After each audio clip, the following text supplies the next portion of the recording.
सभी को नमस्कार। करियर फर्स्ट चैनल पर आप सबका स्वागत है। आज का डिक्टेशन लिखने के लिए तैयार रहें। Ready start. सकल घरेलू उत्पाद निर्यात और रोजगार में लघु एवं कुटीर उद्योगों के योगदान को देखते हुए इन्हें पूर्ण संरक्षण देना आवश्यक है। यह नहीं भूलना चाहिए कि सार्वजनिक क्षेत्र केवल लाभ के लिए ही नहीं बल्कि सामाजिक हितों के संवर्धन के लिए भी काम करता है। जहाँ तक विनिवेशों का प्रश्न है तो इसे निजीकरण का एकमात्र अस्त्र नहीं समझना चाहिए। भारत में विनिवेश के अतिरिक्त निजीकरण के उन अस्त्रों को भी आजमाने की ज़रूरत है जो अभी तक नहीं आजमाए गए हैं।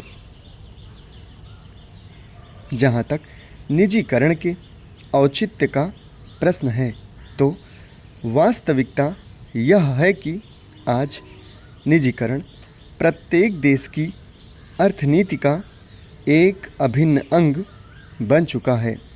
कुछ वर्षों पूर्व तक जो देश पूर्ण राजकीय स्वामित्व वाली केंद्र नियोजित अर्थव्यवस्था चला रहे थे, उन देशों में भी निजीकरण की प्रक्रिया जोर पकड़ने लगी है, क्योंकि राजकीय स्वामित्व और केंद्र नियोजित अर्थव्यवस्था असफल साबित हुई और उन देशों को आर्थिक बदहाली के कारण के रूप में इन्हें देखा जाने लगा।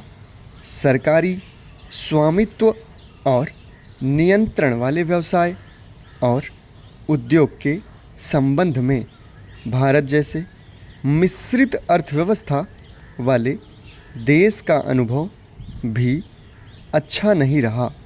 स्वतंत्र बाजार वाली अर्थव्यवस्था में विश्वास करने वाले देशों में पहले से ही निजी क्षेत्र की प्रमुखता थी।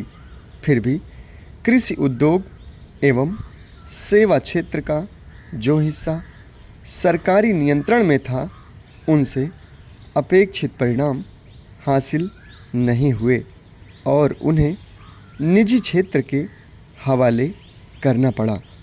सार्वजनिक क्षेत्र के उपक्रमों की उपर्युक्त कमियों और कमजोरियों के कारण इस क्षेत्र के अधिकतर उपक्रम घाटे में चल रहे हैं अथवा अच्छी स्थिति में नहीं हैं।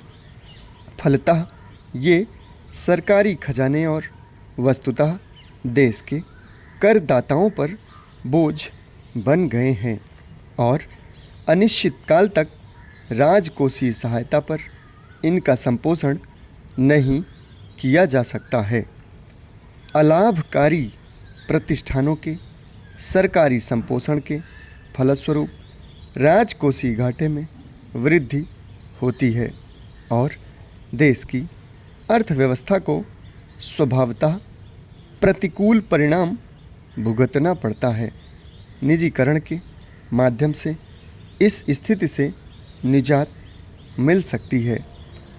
अलाभकारी सरकारी उपक्रमों से वे सामाजिक और कल्याणकारी उद्देश्य पूरे नहीं हो सके जिनके लिए इनकी स्थापना हुई थी। राष्ट्रीयकरण का अस्त्र समय की कसौटी पर खरा नहीं उतरा।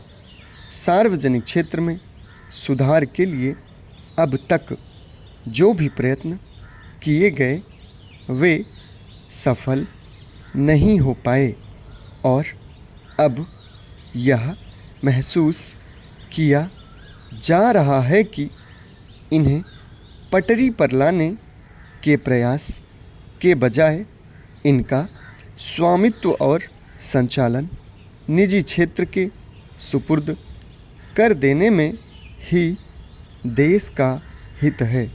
सरकार के संसाधन सीमित हैं और उसे अनेक ऐसे दायित्वों का निर्वहन करना पड़ता है जिन्हें निजी क्षेत्र द्वारा पूरा नहीं किया जा सकता।